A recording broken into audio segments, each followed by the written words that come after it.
Hello, everyone. You already know what I'm going to say next. I apologize for any background noise. Sam is here and he is quite hyper today, so you'll hear him chewing on that bone back there as always. But I wanted to do a mid-pay period check-in to kind of see where we're at with the budget. And I also need to add a couple of different expenses to our back-to-bank envelope. So let's go ahead and get started with our variable expenses. I actually did really good grocery shopping this past week. I only spent $170. If you remember, I did increase my grocery budget from $300 every 2 weeks to $450 every 2 weeks. So I have 100, 250, 70, 280 left in my grocery envelope, which is really good. Also, I will put it out there that I did get some household supplies in my Aldi run, but I did not pull cash from my household envelope. I just included it in my grocery budget because sometimes I do that, especially if I'm like under budget in my groceries and perhaps over budget or close to being over budget in my household. Then I'll just make it one transaction and use my grocery money for household supplies. Our family fund envelope, we have not spent anything. So we have all of our money still in our family fund envelope, $70. We just had a really nice, relaxing, no-spend weekend at home. We watched movies, we played games, we baked brownies. Every now and then you need to just have a relaxing stay-at-home weekend, and that's what we had this past weekend. So we didn't go anywhere, therefore didn't spend any money.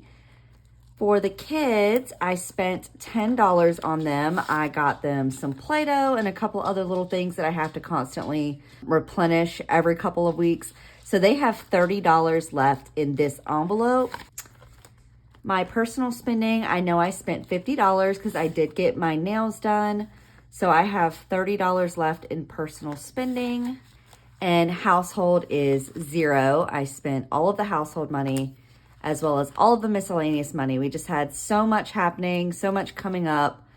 We needed to stock up on a bunch of things in the household category. So we have nothing left in those envelopes for the rest of the pay period. Hopefully with us looking really good on all of our other envelopes, it'll end up being okay and we can save some money this pay period towards our savings goals. One thing I know I need to do is take out some money from Sam's budget. So if you remember in my last video, I was like, okay, I need to get on top of this because I always forget. And what did I do? I forgot. Today, it's almost a week later, I went ahead and set up, I forgot that he needed a temperament test. So I actually have to drop him off at the boarding place for an entire day. And they do a temperament test on him to make sure he is not aggressive and all that stuff. So that's going to be $25. And then actual boarding, I'll need to discuss with them personally because they have so many different options for the type of boarding you can do that they're all different prices. I just want to talk to them one-on-one about what they think is the best option when we board Sam.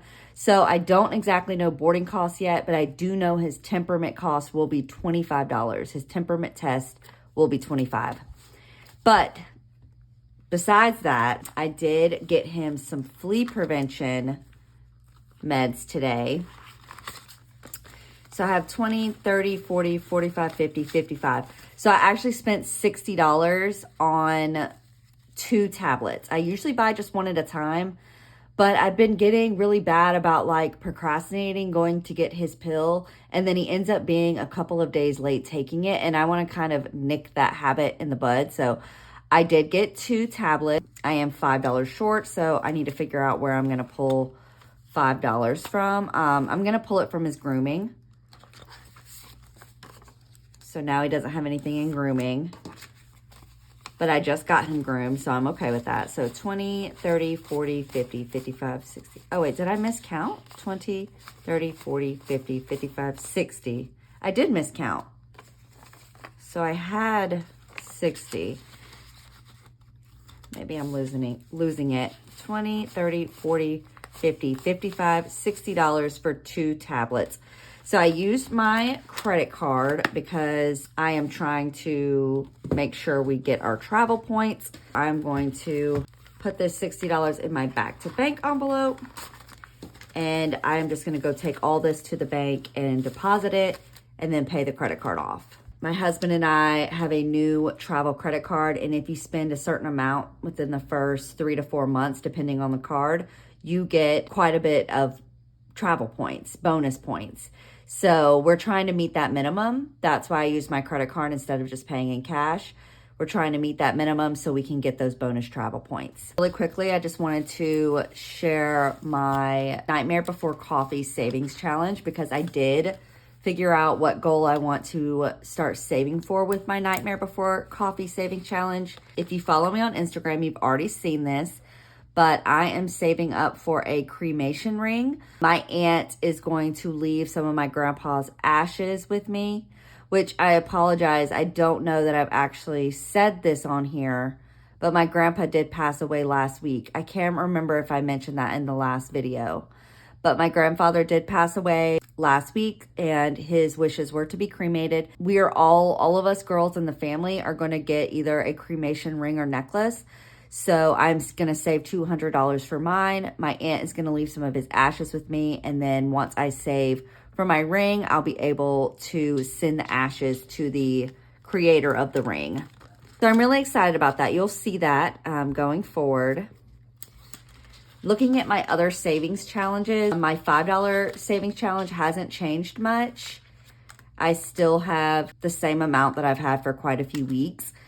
What I like to do is wait until the end of the pay period to see if I have any $5 bills from my variable expenses, especially lately with so many things coming up. Like, I really haven't had that much extra besides my savings challenges that I'm already doing, my $1,200 savings challenge, my 1 month ahead savings challenge. After that, there hasn't been too much left over. If I'm under budget on some of my categories and I have some extra fives, then I do plan on contributing to this at the end of the pay period. So this is my house maintenance sinking fund. My camping savings challenge, I have not saved a single dollar in this savings challenge yet.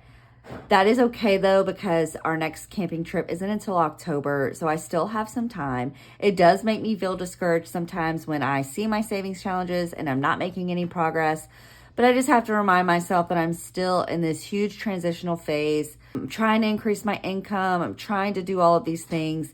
I'm doing my very, very best, so I really need to give myself grace and be patient with myself and know that I will get there. I will reach my savings goals. It's just going to take a little bit more time, and I have to be okay with that. I have to accept that.